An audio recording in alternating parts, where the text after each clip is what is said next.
Assalamualaikum warahmatullahi wabarakatuh. Selamat datang di Studio Cerita. Kita sering mendengar kisah-kisah tentang kekayaan yang datang tiba-tiba, dengan cara yang misterius dan penuh rahasia. Tapi, apakah kamu tahu bahwa di balik kekayaan itu, ada harga yang harus dibayar? Di tengah kehidupan yang tampaknya biasa saja, ada cerita nyata tentang seorang pria di Purworejo yang terjebak dalam pesugihan, mencari jalan keluar dari perjanjian yang mengikatnya. Bagaimana ia bisa terjebak dalam pesugihan tuyul yang terkenal itu? Apa yang terjadi setelahnya? Mari kita simak kisahnya, yang mungkin akan mengubah pandanganmu tentang apa yang benar-benar penting dalam hidup. Tunggu dulu, kisah ini bukan sekadar legenda. Ini adalah cerita nyata, yang terjadi di Purworejo, dan bisa jadi memberi pelajaran bagi kita semua. Jangan lewatkan, karena kisah ini akan membuatmu terperangah. Nama saya Sumarno. Saya pria Parubaya yang lahir dan besar di Purworejo, tepatnya di sebuah desa kecil yang dikelilingi sawah dan pegunungan. Desa ini tenang, seperti waktu yang berhenti di sana. Rumah saya sederhana, terbuat dari kayu jati peninggalan orang tua. Namun, di balik ketenangan desa ini, hidup saya penuh tekanan. Saya seorang petani. Setiap hari, saya bangun sebelum matahari terbit, mempersiapkan diri untuk bekerja di ladang. Tanah yang saya garap tidak luas, dan hasil panennya seringkali tidak cukup untuk memenuhi kebutuhan keluarga. Anak-anak saya butuh sekolah, istri saya sakit-sakitan, dan biaya terus bertambah. Saya sudah mencoba segalanya, berhutang ke tetangga, menjual barang-barang berharga, bahkan bekerja serabutan di luar desa. Tapi tetap saja, rasanya seperti tidak ada jalan keluar. Di usia saya yang sudah kepala 4, saya mulai merasa gagal sebagai kepala keluarga. Saya malu. Malu pada istri saya, yang selalu setia meski kami hidup dalam kekurangan. Malu pada anak-anak saya, yang harus menerima kenyataan bahwa ayah mereka tidak bisa memberikan kehidupan yang layak. Setiap malam, saya hanya bisa duduk di teras rumah, memandangi bulan, dan bertanya-tanya, sampai kapan saya harus hidup seperti ini? Kemudian, suatu hari, seorang teman lama saya datang berkunjung. Namanya Joko. Kami dulu satu sekolah, tetapi hidupnya jauh berbeda sekarang. Dia sukses, punya rumah besar di kota, mobil, bahkan usaha sendiri. Ketika dia duduk di ruang tamu rumah saya yang sempit, saya hanya bisa merasa iri. Marno, kamu tahu nggak, aku dulu juga susah, bahkan lebih susah dari kamu, kata Joko, sambil menyesap kopi yang saya suguhkan. Saya hanya tersenyum pahit. Tapi sekarang kamu bisa seperti ini. Saya nggak tahu apa rahasianya. Dia tertawa kecil. Semua orang punya jalan masing-masing, Marno. Tapi kalau kamu mau, ada cara untuk keluar dari masalah ini. Asal kamu berani. Joko berbicara dengan nada misterius. Dia tidak menjelaskan langsung apa maksudnya, tetapi kalimatnya terus terngiang di kepala saya. Malam itu, saya tidak bisa tidur. Apa yang dia maksud dengan berani? Dan apakah benar ada jalan pintas untuk keluar dari kemiskinan?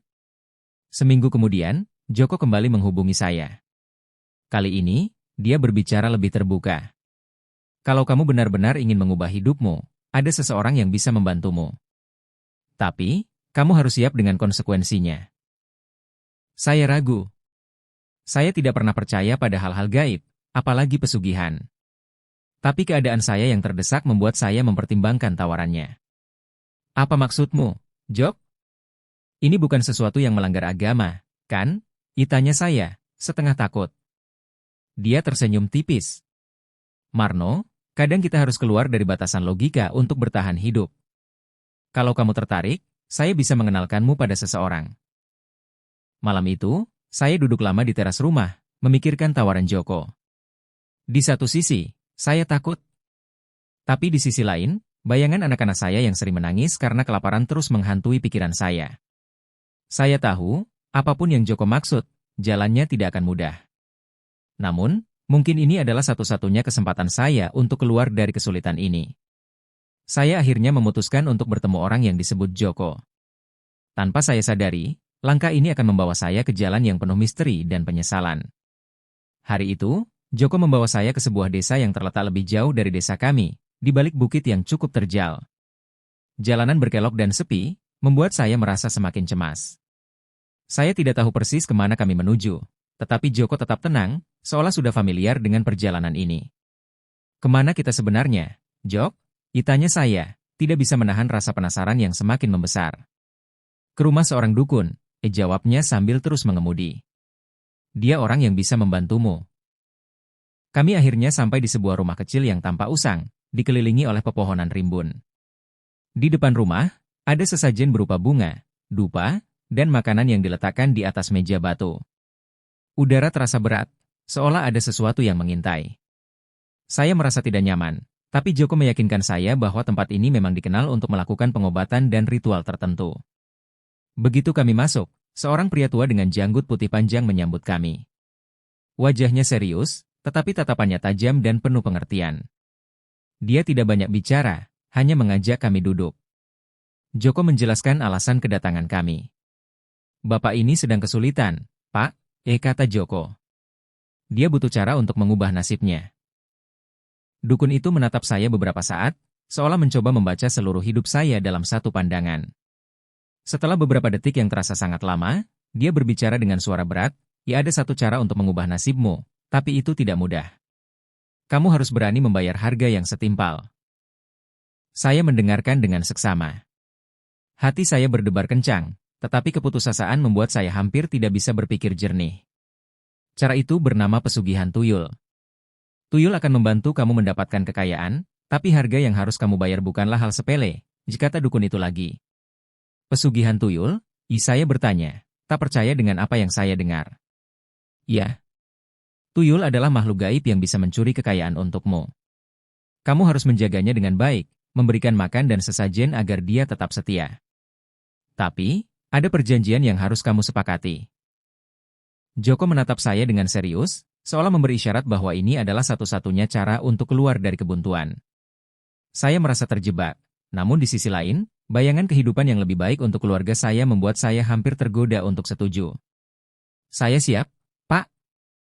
Saya ingin mengubah hidup saya, jawab saya dengan suara tegas, meskipun hati saya berdebar kencang. Dukun itu mengangguk pelan. Baik. Tapi ingat, Marno, ini bukan sekadar meminta bantuan gaib. Ini adalah perjanjian yang melibatkan jiwa. Jika kamu melanggar, akan ada konsekuensinya. Saya merasa seakan dunia saya berputar cepat, dan semuanya terasa begitu nyata. Dukun itu mulai menyiapkan peralatan untuk ritual, seperti dupa, kemenyan, dan seikat bunga yang harum. Akan ada darah yang harus kamu korbankan, dilanjutnya, dan setelah itu, tuyulmu akan datang. Tapi ingat, kamu tidak boleh menceritakan ini kepada siapapun. Semua ini harus tetap menjadi rahasia.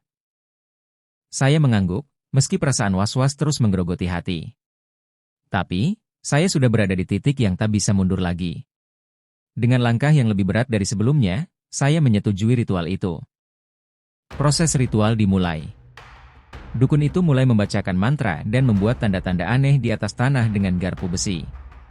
Suara angin yang menderu semakin keras, dan tubuh saya seolah dipenuhi dengan hawa dingin yang menusuk. Pada akhirnya, darah saya diperas sedikit, dan sesuatu yang tak terlihat tapi begitu nyata hadir di sekitar kami. Sesuatu yang tidak bisa saya jelaskan, tetapi terasa seperti ada yang mengawasi. Sekarang, tuyulmu akan datang, kata dukun itu dengan suara yang tidak terasa seperti manusia. Tiba-tiba, saya mendengar suara kecil, seperti langkah kaki ringan di sekitar kami. Saya menoleh, tapi tidak ada siapapun. Suara itu semakin jelas, dan dukun itu tersenyum. Tuyulmu sudah datang. Sekarang, hidupmu akan berubah. Saya merasa ada sesuatu yang muncul di dalam diri saya, semacam kekuatan atau keyakinan baru. Saya mulai merasa bahwa hidup saya tidak akan sama lagi. Namun, entah mengapa, saya juga merasa ada sesuatu yang mengerikan di balik perasaan itu. Setelah ritual itu selesai, dukun itu memberi saya sebuah wadah kecil, berbentuk botol kaca yang terikat dengan kain merah. Wadah tersebut tampak biasa saja, namun ada semacam aura yang menyelubunginya, sesuatu yang sulit untuk dijelaskan, tetapi terasa sangat kuat. Dukun itu menatap saya dengan serius, memberi peringatan yang sangat jelas. Kamu harus menjaga wadah ini dengan baik. Ini adalah rumah tuyulmu. Setiap malam, kamu harus memberi sesajen dan menjaga agar dia tetap makan. Dia akan mencuri kekayaan untukmu, tetapi harus ada yang dikorbankan. Jangan pernah lupakan ini, ujarnya dengan suara berat. Saya hanya mengangguk, meskipun dalam hati saya masih ada rasa ragu yang tak terucapkan. Di dalam botol itu, saya bisa mendengar suara lembut, seperti langkah kaki kecil yang berjalan di sekitar botol. Suara itu semakin jelas saat saya memegang botolnya, seperti makhluk kecil yang bergerak dengan cepat. Saya merasa, pada saat itu, saya telah membuat keputusan yang akan mengubah hidup saya selamanya. Dukun itu kemudian memberi petunjuk lebih lanjut tentang bagaimana merawat tuyul yang baru saja saya panggil. Setiap malam, beri dia susu. Setelah itu, tempatkan botol ini di dekat tempat tidurmu. Jangan pernah membuka botol itu, dan jangan pernah membiarkannya kosong. Sesajen berupa makanan manis seperti buah-buahan atau kue-kue juga wajib diberikan setiap minggu. Jika dia puas, dia akan bekerja dengan baik untukmu. Suara dukun itu terdengar semakin misterius, seperti sebuah peringatan yang tak terhindarkan. Namun ingat, ada pantangan yang harus kamu jaga. Jangan pernah memberitahu siapapun tentang ini, jangan mengabaikan rutinitas yang telah diatur, dan jangan sekali-kali mengingkari janji yang telah kamu buat. Jika kamu melanggar, akibatnya akan sangat buruk. Saya merasa tubuh saya semakin dingin saat mendengar peringatan itu. Tapi, saya merasa tidak ada pilihan lain. Begitu besar keinginan saya untuk mengubah nasib, dan saya merasa bahwa hanya dengan cara inilah saya bisa mendapatkan yang saya impikan. Joko yang sejak awal hanya diam, menepuk bahu saya dan berkata, jaga baik-baik semua yang sudah diberikan. Jangan sampai ada celah kesalahan. Kamu bisa mulai merasakan perubahan dalam waktu dekat. Perubahan yang dimaksud, saya tidak tahu pasti apa itu. Saya hanya bisa merasakan ketegangan yang menggelayuti setiap langkah saya menuju keluar dari rumah dukun. Sesampainya di rumah, saya merasa ada sesuatu yang berubah. Perasaan tidak nyaman itu semakin menguat, seiring dengan malam yang semakin gelap. Beberapa malam pertama berjalan seperti biasa. Saya memberi susu, buah, dan kue sebagai sesajen. Tuyul dalam botol itu, meskipun saya tidak pernah melihatnya, mulai bekerja. Kekayaan yang saya impikan mulai datang. Saya menemukan uang tunai di tempat-tempat yang tidak saya ingat pernah meletakkannya. Barang-barang berharga yang saya jual untuk menutupi utang kembali muncul, seolah dibawa angin. Namun, semakin hari, ada rasa aneh yang terus mengganggu saya. Saya mulai merasa khawatir, tetapi juga tak bisa menahan godaan untuk menerima hasil dari bantuan tuyul ini. Saya tak bisa mengabaikan kenyataan bahwa dalam waktu singkat, hidup saya berubah drastis. Rumah saya diperbaiki, anak-anak saya dapat pergi ke sekolah dengan tenang, dan istri saya mulai merasa lebih baik. Saya merasa seperti seseorang yang diberi kesempatan kedua oleh kehidupan. Tapi perasaan cemas itu tetap ada. Setiap kali saya menatap botol kaca itu, hati saya seperti diliputi oleh suara-suara halus yang memanggil saya untuk terus mematuhi ritual ini. Saya mulai merasa takut untuk melanggar aturan yang telah ditetapkan. Meskipun pada saat yang sama saya sadar bahwa saya telah terjerat dalam sebuah perjanjian yang sangat berat.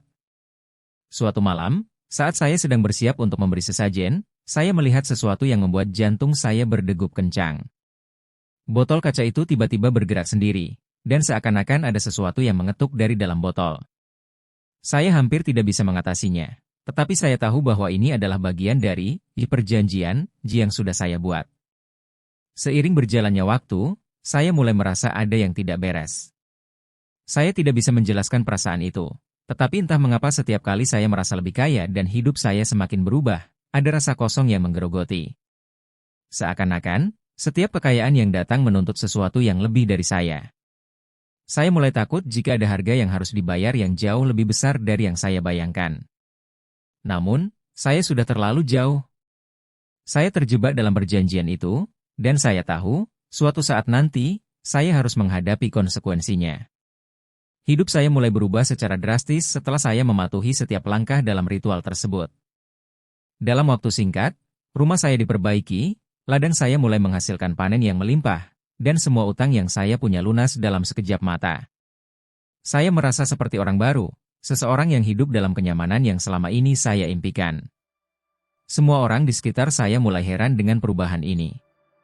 Istri saya, yang dulu sering khawatir tentang masa depan kami, kini bisa tersenyum dengan tenang.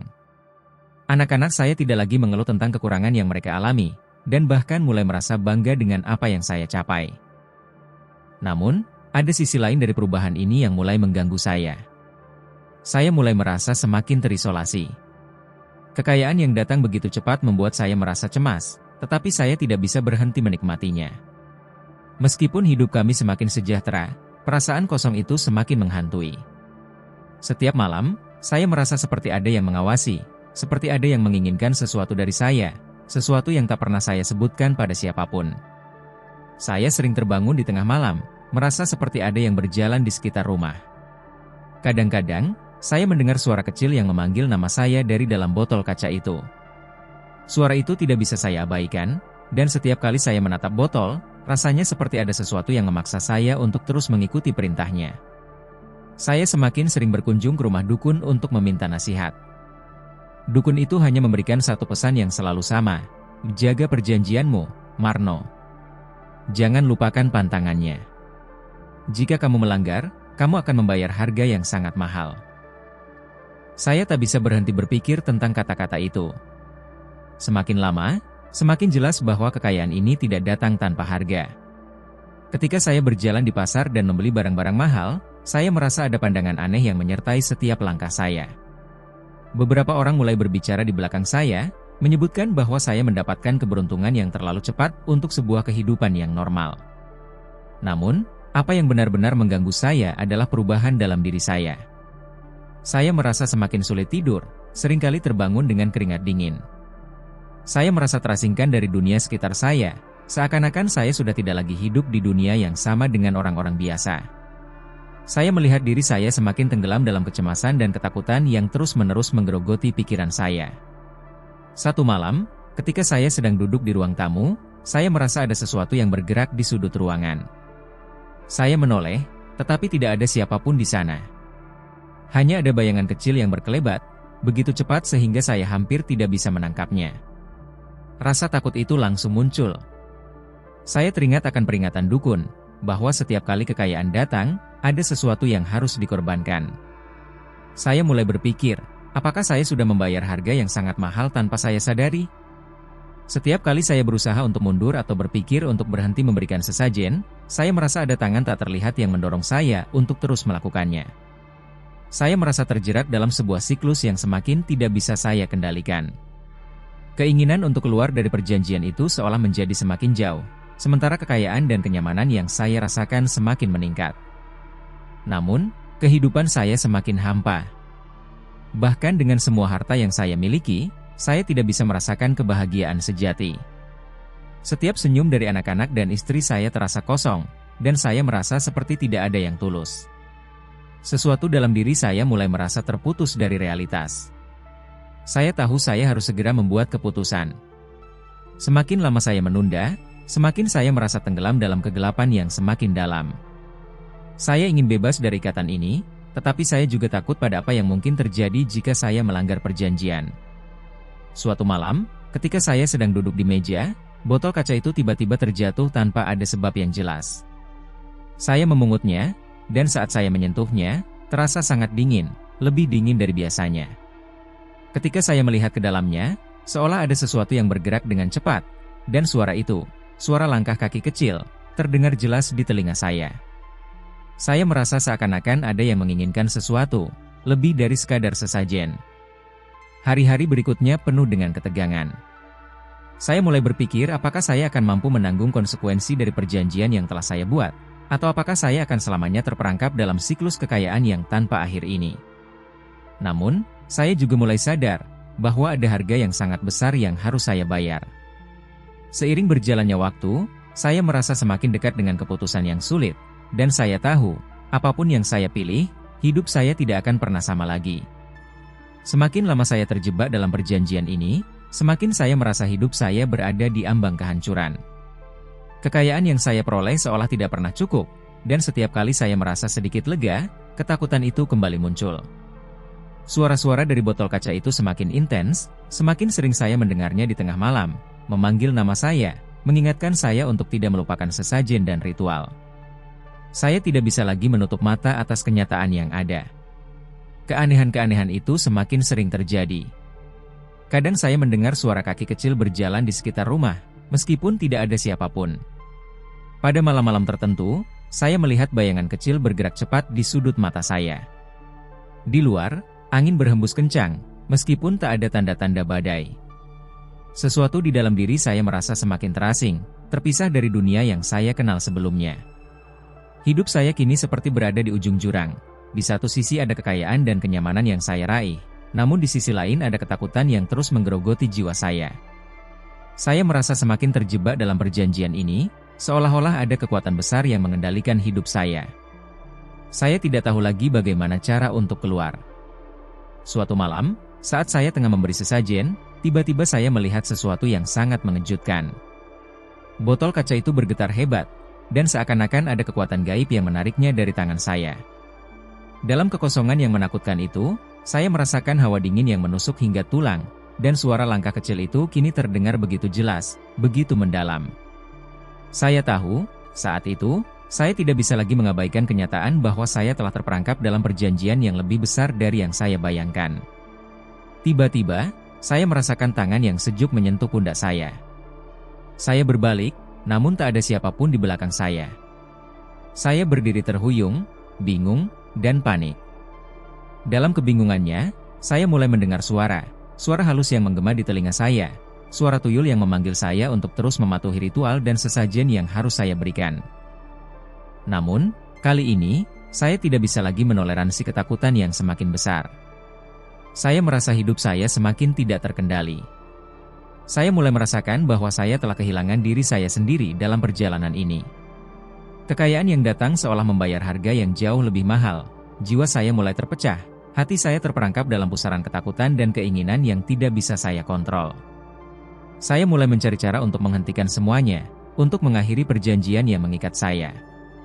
Saya kembali mengunjungi dukun itu, berharap ada jalan keluar. Tetapi ketika saya tiba di rumah dukun, saya terkejut melihat rumahnya kosong, seperti ditinggalkan. Tidak ada jejak hidup, hanya ruangan yang sunyi, seolah semua kehidupan di tempat itu telah hilang. Saya mulai merasa putus asa. Tidak ada lagi yang bisa saya percayai.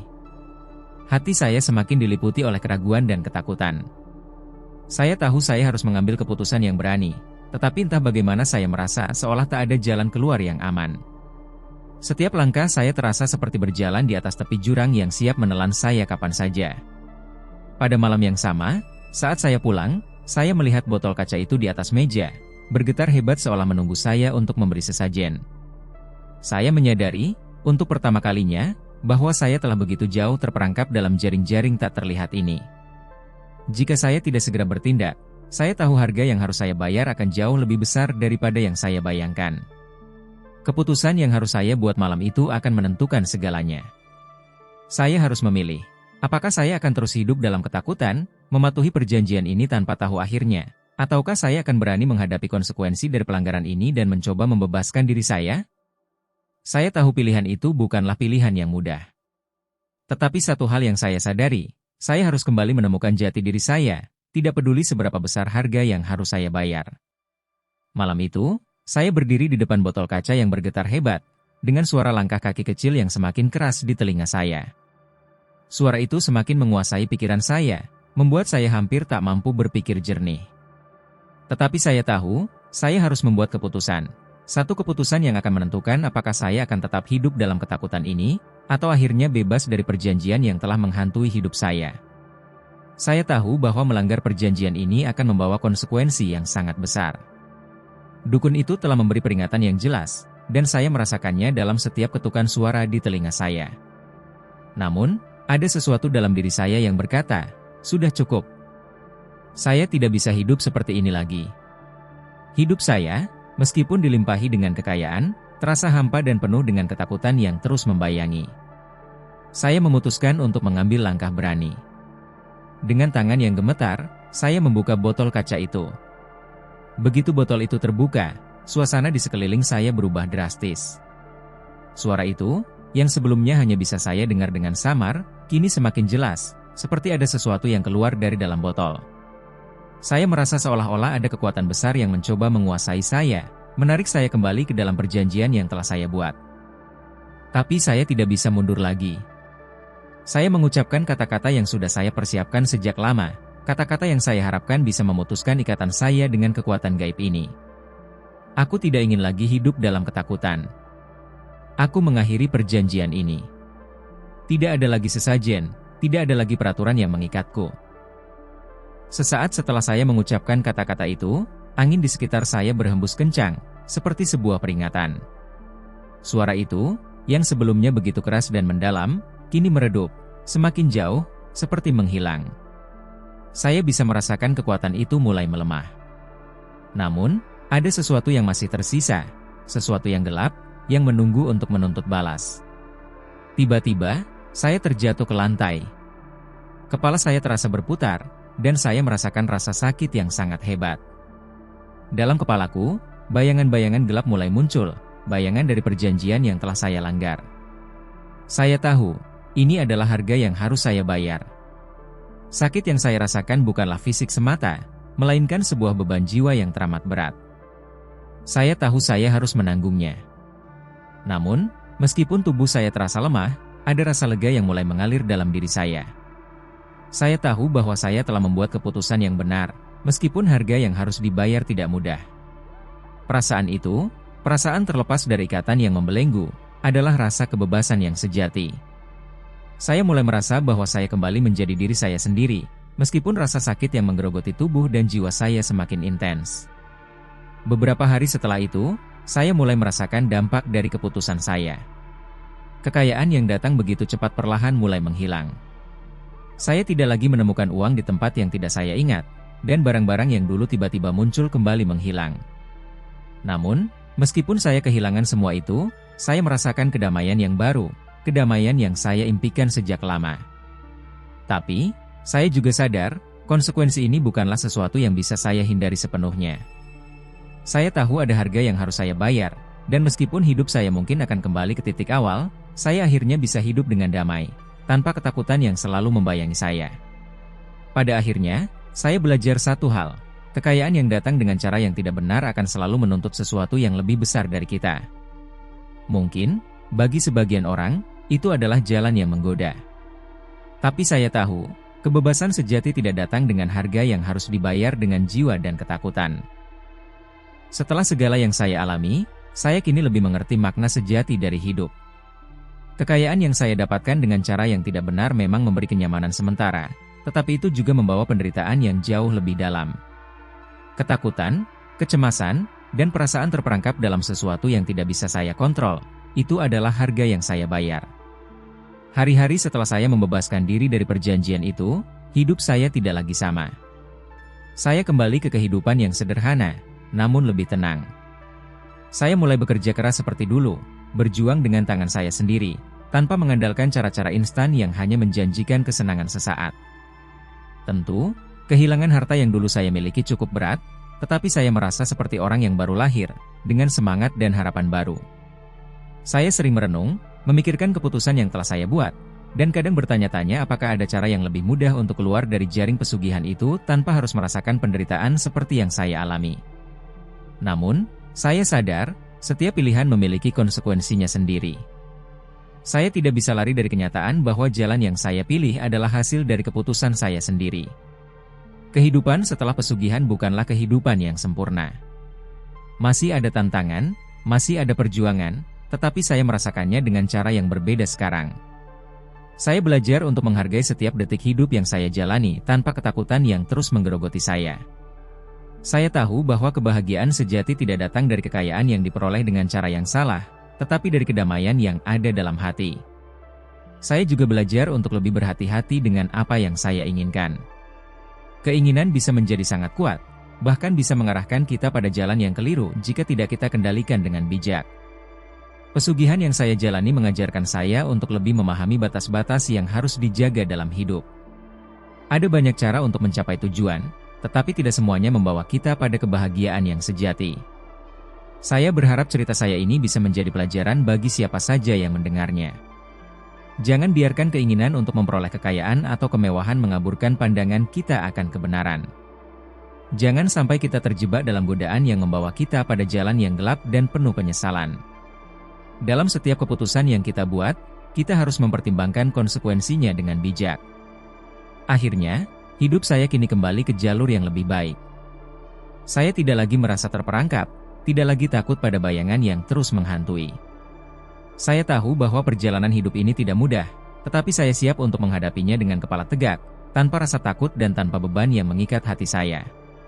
Pesugihan mungkin memberi kita apa yang kita inginkan, tetapi ia juga bisa mengambil lebih banyak dari yang kita miliki. Dan pada akhirnya, tidak ada kekayaan yang lebih berharga daripada kedamaian dalam hidup kita. Itulah kisah saya. Sekian, terima kasih.